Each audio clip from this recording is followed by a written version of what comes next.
Welcome to Pimpy's Investment Chat, where we keep investment talk simple. And here's your host, Pimpy. What is going on out there, peeps? All right, I've mentioned this several times that the US dollar is being used as a weapon.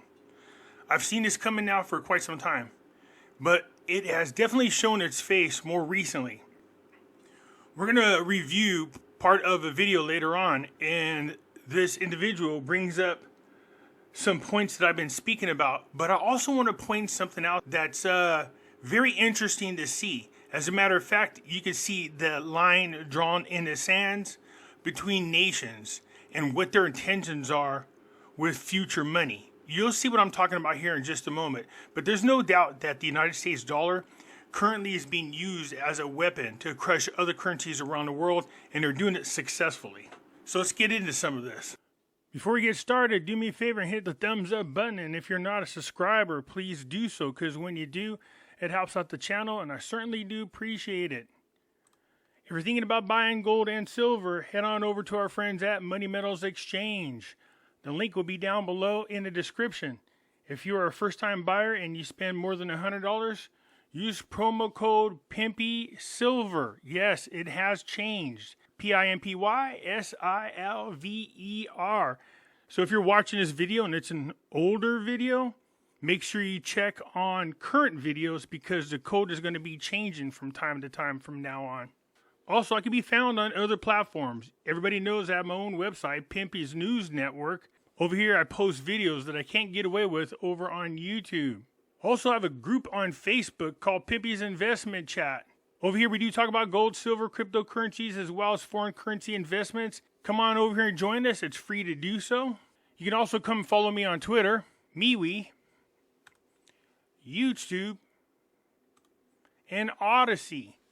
The links for all these platforms will be down below in the description. So for whatever reason, if I get removed off of one platform, you could find me on the others. For those of you who are trying to reach me, this here's my address. Go ahead and pause the video and write it down, and feel free to reach out to me. Okay, as we go through, we do this video, please bear with me just a little bit. This is my fourth day being sober, so it's not exactly the easiest thing in the world. I'm not sure why I'm even sharing it, but definitely it's making me fidgety. I'm not used to not drinking. I've been doing this since I was like, I don't know, 9. Anyways, let's get into this, because we're talking about our future here, and you better be on the right side of history, or else you're going to be stuck in an enslaved system. So over here, you can see this, how Sam Bankman-Friedman, psychiatrist, becomes a key player. You know, here's my thing about this whole SBF. It's just bull crap. That's all it is, you guys. You know, it was a CIA-ran operation. All that is coming out, and I knew there was something kind of freaky about how quickly they grew in power, how much money they got, and how easy they had access to a lot of very rich and powerful people, including famous athletes who lost their ass off in that deal. It was just too good to be true, and it looked really suspicious. And when he interviewed a guy, he looked like a total idiot. And this guy was dubbed the next Warren Buffett, only in body fat. That was it. So let's get into what's going on with cryptos. Yesterday, cryptos took a slight hit and then rebounded, and then today they're just slightly down. You can see Bitcoin at $22,746. Still Ethereum above $1,600, sitting at $1,617. We got XRP at 39 cents. Cardano is at 38 cents. Dogecoin's at 9 cents. Polygon at $1.18. Solana at $23.04. Shiba at 4014.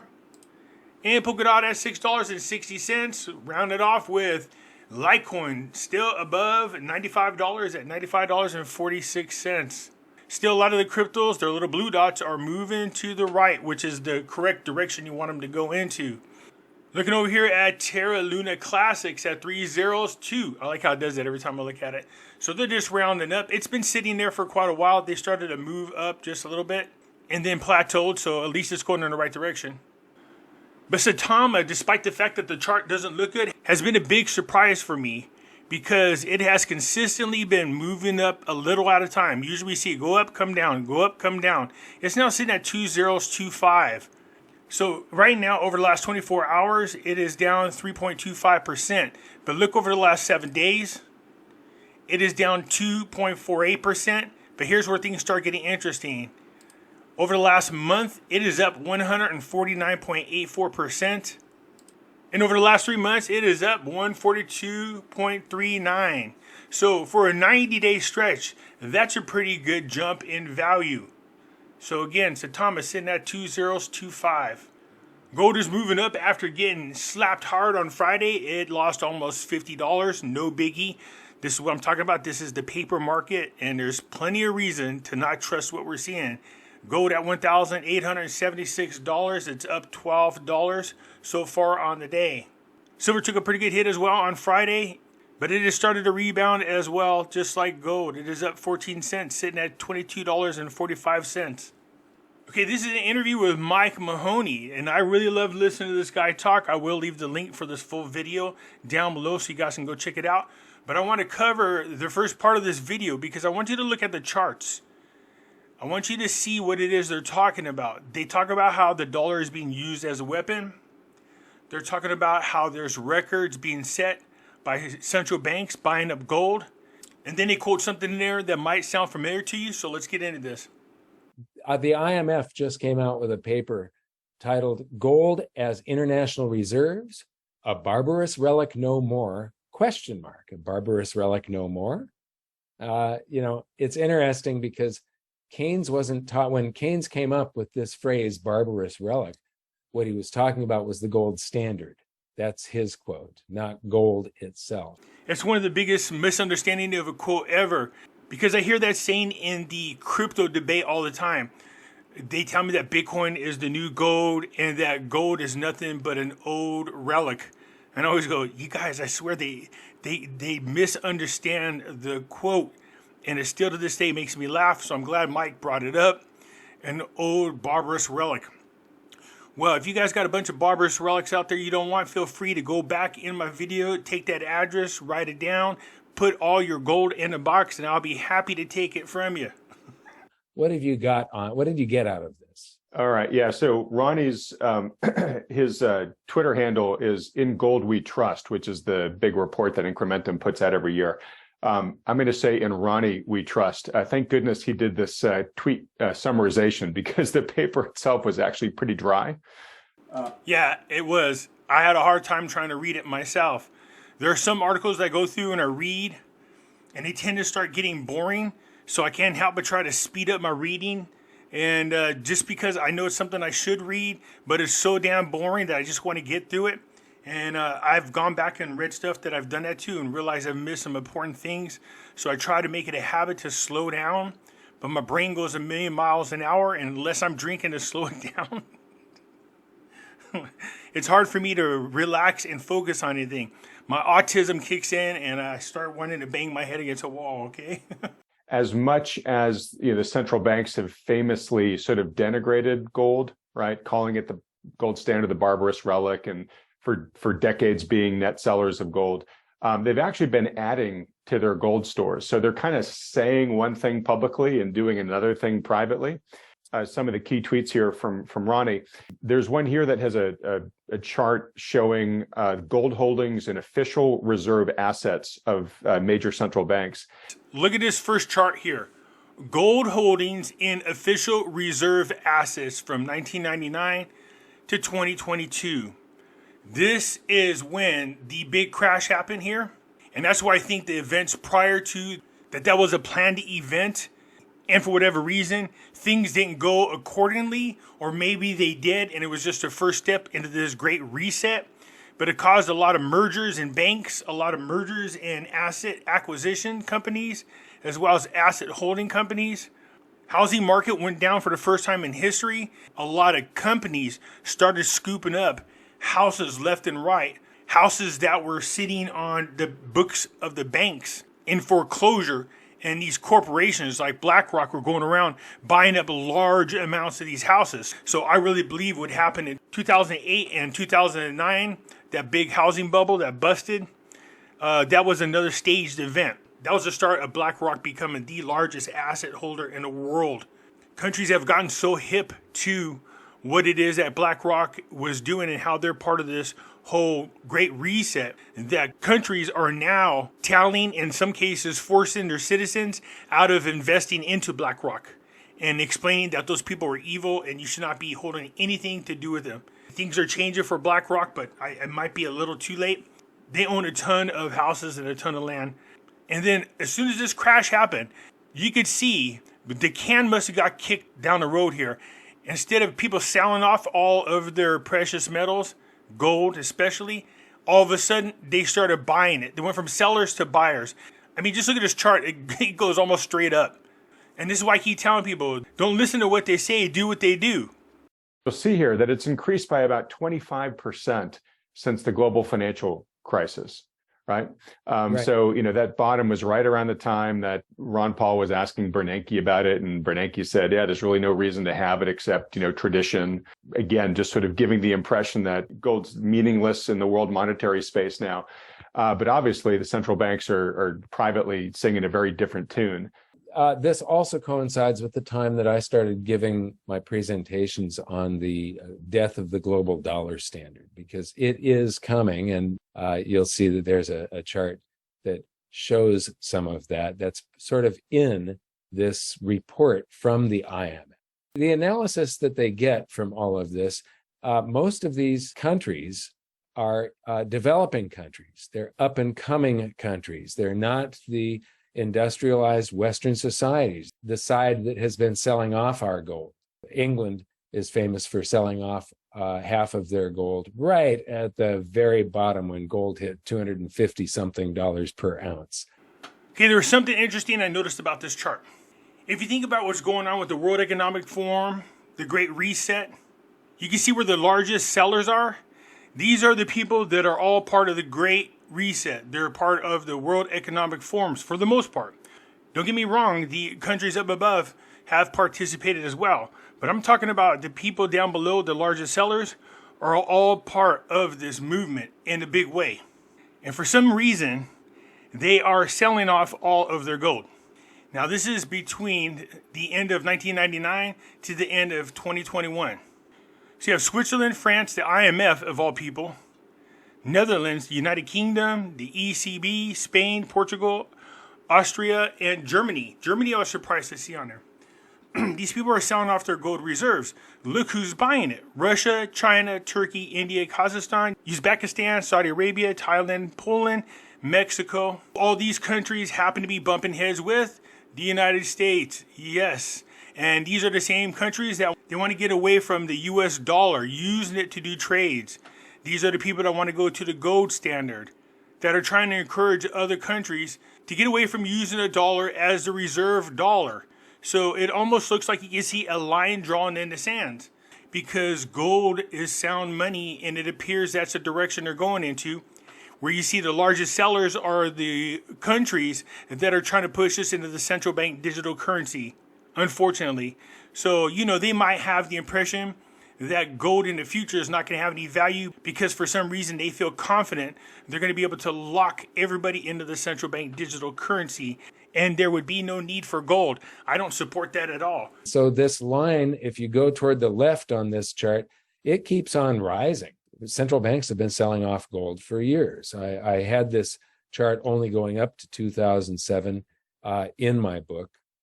This is another reason why I really felt like what we're going through here with the Great Reset was supposed to happen much, much sooner. Instead of the RONA, if you guys remember, right around that time, we had the H1N1 outbreak under Obama. We were told we had to get vaccines and the markets were crashing. I think what they were doing is whatever this planned event was, it was supposed to happen around 2008, 2009. And for whatever reason, it didn't happen. Then we started getting quantitative easing. We started getting stimulus checks, bankrupting and killing the US dollar. So the powers that be are trying to destroy America as a superpower. They don't even hide it. I mean, even Obama said at one time that all countries should have nukes so there could be no superpowers. This is a guy that ended up being a president of our country. So now we're printing ridiculous amounts of money, crushing currencies all around the world, and we're seeing central banks around the world buying up record amounts of gold. This does show a dramatic shift in the mentality of the world's central banks, what they're thinking. And this also has to do with emotion. Are they scared or not? And, right under this, the very next tweet says they also identified 14 countries that purchased gold and raised its share of total reserves by at least 5 percentage points over the last 2 decades, noting that all 14 were emerging market countries. So the people accumulating the most gold are the emerging markets, which, they've got large buyers and largest sellers. To see sellers on this list seems so incredibly, and it's all basically the West. It seems so incredibly. World Economic Forum. It does. And it's kind of surprising to see Switzerland there at the top of the list, which is sort of famous for storing gold for so many people from around the world. And as you go down further, you'll see that they start talking about countries where financial sanctions have been imposed by the United States, United Kingdom, European Union, and Japan. And these are your top buyers around the world. Look at right there where it says Portugal. Increase in gold volume. They have increased their holdings by 1,141%. Sri Lanka, remember I just spoke about them the other day? Increased their gold holdings by 437%. So this whole plan seems to be falling apart. But people getting away from the greenbacks or the US dollars as a reserve dollar is because the United States used the dollar as a weapon. And people are tired of it. And I had no idea how many countries we had placed the sanctions on. And no wonder central banks are starting to turn away from the US dollar and from other currencies and more toward gold. They've all gotten really beat up over the past year as the dollar just, strengthened ferociously versus their currencies, right? Yeah. So they know that they're vulnerable to big swings in the dollar, right? So part of this move to gold is just to say, hey, here's a currency we can hold our reserves in that helps us not be so subject to the vagaries of what happens with the US dollar, right? And, you have countries like the United States who have been holding on to the gold of other countries, their gold reserves. And the reason why countries store their gold here or their reserve assets is because a lot of countries are concerned about if somebody invades them or a tyrannical government takes over, that they don't steal the wealth from the people. So they trust that their gold is here in the United States. They trust that their reserve monies are here in the United States. But the trust has been violated over the last couple of decades. When the United States is pissed and they want a country to have regime change, if the leaders don't fall in lockstep with their agenda, then they keep the people's gold or they refuse to give it back. So other countries started seeing what the United States was doing and they started repatriating their own gold back to the country because they don't trust the United States anymore. They've been watching what the US and its allies have been doing to other countries around the world and saying, hey, wait a minute, I might be in the US's good graces today, but who knows tomorrow, right? I don't want to be completely subject to sanctions, embargoes, whatever that these allies might decide to place on me. So I need some insurance against that. Gold seems to be the obvious choice for them. We really started weaponizing the dollar under George Bush, and every president since then and Congress have used the dollar more and more as a weapon. And that is one of the big nails in the coffin of the global dollar standard. And so one of these days, we won't have the world's reserve currency, and we enjoy this huge advantage over the rest of the world because of it. That is going to be going away because of the abuse that our politicians have done to the US dollar. This is what I was talking about, the US dollar being used as a weapon. Unfortunately, countries around the world, their currencies are being devalued because of the exchange rate. It changes, and because their currency becomes weak against the US dollar, they're having to devalue their currencies. We've seen this happen in Iraq. When we were on the gold standard, the problem was countries cheating gold by doing fractional reserve schemes on gold standards. And that is the reason we had economic crises under gold standards. If we had just had gold, those crises either wouldn't have been crises or they would have been very small by comparison. It is protection against inflation, against exchange rate fluctuations, and so on. I did a video last night on the Zim dollar, and I explained how they started doing these gold coins, and the IMF came in and tried to get them to stop selling the gold coins. But what Zimbabwe had realized is ever since they started selling the gold coins, their exchange rates started to stabilize. They haven't got a lot of the gold coins, but since they started using it, it has started to stabilize the exchange rate. I think the reason why they became more correlated last year was because the US dollar really strengthened, like I talked about, and gold was one of the few assets to hold its own, right? Right. So that's why the correlation got more positive. So if it looks like it's nosing over here and it's going to start coming down, well, one of two things is going to happen. It's going to do that either because the dollar is going to get cheaper or because the gold price is going to go down. And I'm going to bet, given how stretched the dollar got last year, the odds are higher that the dollar value is going to start coming down and gold is going to start appreciating versus the dollar. I do have to say, though, that I do believe in Brent Johnson's dollar milkshake theory. One of the things that was punishing all of the countries when the dollar was rising so rapidly, they have to accumulate dollars to pay dollar-denominated debt, and a lot of countries carry a lot of it. When the dollar gets more expensive, it takes a whole lot more of their currency to buy a dollar.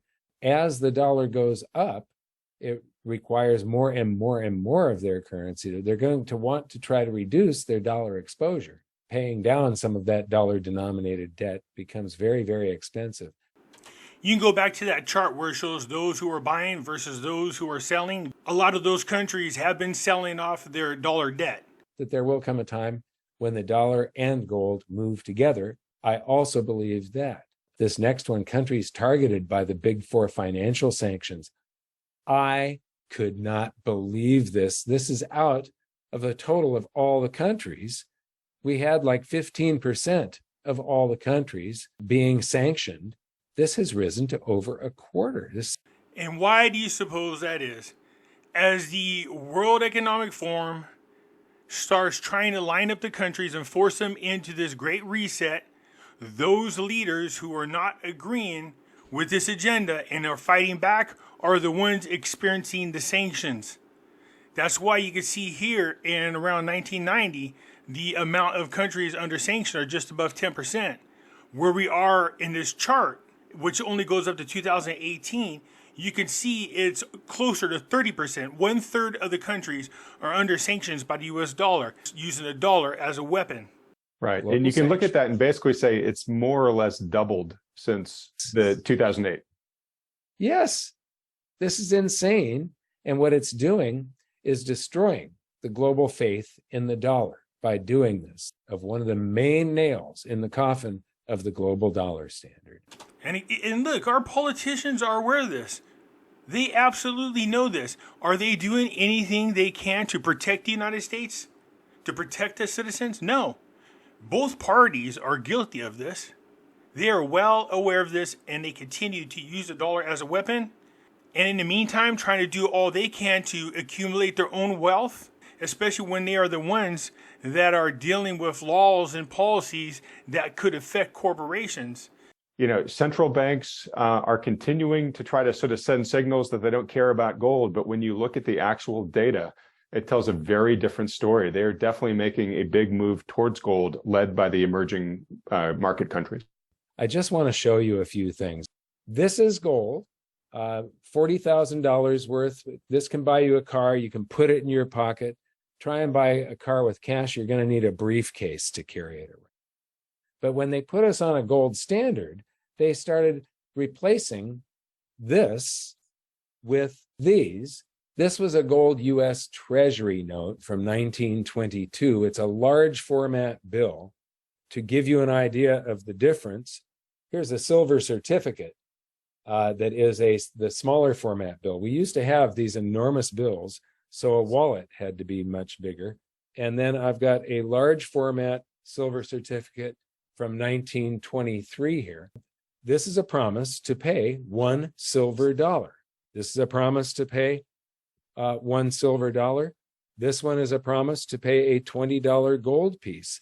But when we replaced the real gold with these notes, that is what got the foot in the door for all of this cheating on a monetary system that was very robust and super stable. And soon we will have the new $20 bill.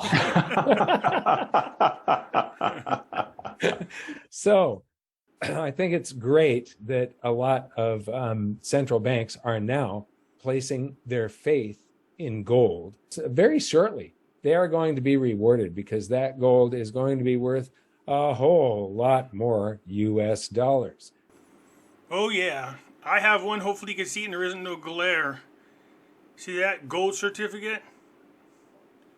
If you can get your hands on these little boogers, these are great to definitely collect. You want to, the more crisp, no lines, the more centered it is, the more valuable it is. But I do have a gold certificate myself. Hopefully you guys can see it. I'll bring it a little closer. Back it up. Yeah, you want one of these bad boys. If you really think about this meme, it's very powerful. Because along with the fiat should be the citizens. Because the citizens been lied to.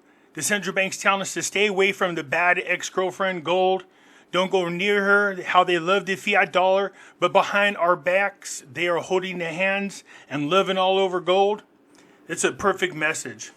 So the United States dollar is being used as a weapon. People around the world are getting tired of it. And we're about to lose our status as a reserve dollar. More and more countries are dumping their dollar debt.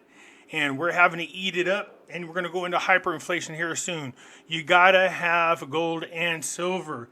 I keep suggesting to people that they do something with your savings. I know it's kind of scary if you're not familiar with it, but you won't regret it and you'll be happy that you did it a little bit later down the line. So when you do, go to our friends over at Money Metals Exchange. The link's down below in the description. If you're a first-time buyer and you spend more than $100, you know the deal. Use promo code Pimpy Silver. PIMPYSILVER, and they will send you an additional ½ ounce of silver for free. Anyways, leave a comment down below, and I will get back at you later. I'm out.